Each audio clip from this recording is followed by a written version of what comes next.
আসসালামু আলাইকুম প্রিয় ফুটবল ফ্যান্স।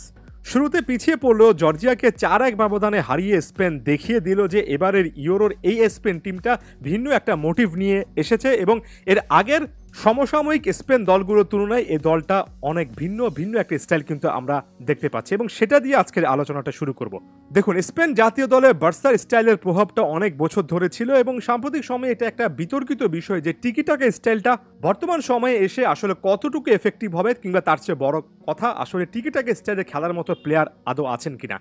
কোচ দেলা ফুয়েন্তে স্পেনের এই দলটাকে কেন্দ্র করে সবচেয়ে বেটার যে কাজটা করেছেন সেটা হচ্ছে টিকিটাকা স্টাইল থেকে বের হয়ে স্পেন ডিরেক্ট অ্যাটাকিং ফুটবল খেলছে, যেখানে উইংয়ে থাকা নিকো উইলিয়ামস, লামিন ইয়ামালরা অনেকটুকু কাজে আসছেন। মিডফিল্ডাররা নিজেদের মধ্যে বলের আদান প্রদান না করে, বা বলা উচিত তুলনামূলক কম করে, ডিরেক্ট অ্যাটাকে ওঠার চেষ্টা করছেন, ডিবক্সে ঢোকার চেষ্টা করছেন। এটা স্পেনের প্রায় প্রতিটা ম্যাচে অ্যাপ্রোচের দিক থেকে একেবারে স্পষ্ট ছিল। এই স্পেন আরও বেশি আক্রমণাত্মক। 90 মিনিটে জর্জিয়ার গোললাইন বরাবর 35টা আক্রমণ করে স্পেন সত্যিকার অর্থে দেখিয়ে দিয়েছে আগ্রাসী মনোভাব কাকে বলে, এবং এই মনোভাবের কারণেই এই স্পেন দলটাকে একটু অন্যরকমই রাখছে এবং এবার এখন পর্যন্ত স্পেনের জার্নিটাতে তাদের ইন্টেন্টটা একেবারে পরিষ্কার। লে নরমান্ড 18তম মিনিটের সময় একটা আত্মঘাতী গোল করে বসলেও স্পেনের ওই মুহূর্তে যেটা সবচেয়ে বেশি ভালো লাগার বিষয় সেটা হচ্ছে স্পেন কিন্তু একেবারেই প্যানিক করেনি। 39তম মিনিটে man of the match performance দেওয়া রদ্রি আরও একবার ওই ফিনিশিং স্কিলটা দেখালেন, যেটা তিনি ক্লাব ফুটবলে বারবার করে দেখান। ডিবক্সের একটু বাইরে থাকেন, একটু পরে যখন ডিফেন্ডাররা তার আশেপাশে থাকে না তখন ভেতরে ঢোকেন এবং সেখান থেকে ফিনিশ করে আসেন। এই জিনিসটা রদ্রি গত 2 সিজন জুড়ে এতবার করেছেন যে তারপরও এই রদ্রিকে মার্ক করা গেল না। স্পেনের ক্ষেত্রে আরও একটা ফ্যাক্টরের কথা বলতে হবে, যেটা ইউরোর আগে বারবার করে বলছি। যদি ফুটবল ফ্ল্যাগ ফলো করে থাকেন আপনারা নিশ্চয়ই এই জিনিসটা কানেক্ট করতে পারবেন।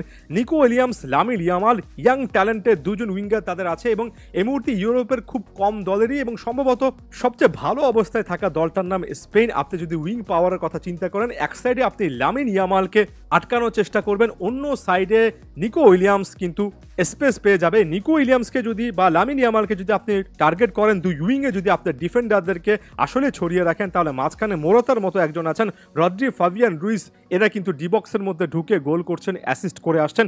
অর্থাৎ এই জায়গা থেকে স্পেনের কাছে অপশন আছে এবং এই অপশনগুলোর সামনে প্রতিপক্ষের আসলে কোনো কিছু করার থাকে না। ইয়ামাল একের পর এক ইম্প্যাক্টফুল পারফরমেন্স দিচ্ছেন, যেমন ফাবিয়ান রুইস যে গোলটা করেছেন সেখানে নাবিল ইয়ামালের এই ক্রসটা দেখে একেবারে আরও একবার অবাক হলাম। ইয়ামালের কাছ থেকে এই পারফরমেন্সগুলো গত 1 বছর ধরেই দেখছি, তবে তারপরেও এমন পারফরমেন্সের পরে ওয়াও ফ্যাক্টরটা আরও একবার চলে আসে। নিকো উইলিয়ামসের কথা বলছিলাম, 75তম মিনিটের সময় 1 ভার্সেস 1 সিচুয়েশনে নিকো তার পাওয়ারটা দেখিয়েছেন, ফিনিশ করে এসেছেন। দুর্দান্ত জোরালো একটা ফিনিশ ছিল। দানি ওলমো সম্পর্কে বলতে হবে, বল পাই গিফটেড একজন ফুটবলার, সে জিনিসটাই তিনি চতুর্থ গোলের ক্ষেত্রে দেখিয়েছেন। ঠান্ডা মাথার ফিনিশিং এটাকে বলে। একটা দলের মধ্যে এত পারফর্মার এবং সেটাকে ব্যাকআপ করার জন্য যথেষ্ট ভালো মিডফিল্ড সেটআপ, ডিফেন্সটাও কাজ করছে।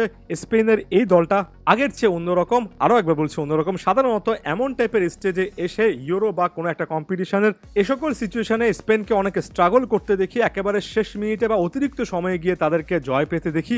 রাউন্ড অফ 16-এ স্পেন সেটার থেকে ফার বেটার ফুটবল খেলছে। এখন অনেকে বলতে পারেন জর্জিয়া একেবারে সহজ প্রতিপক্ষ, যদিও জর্জিয়া এর আগে পর্তুগালকে হারিয়ে এসেছে।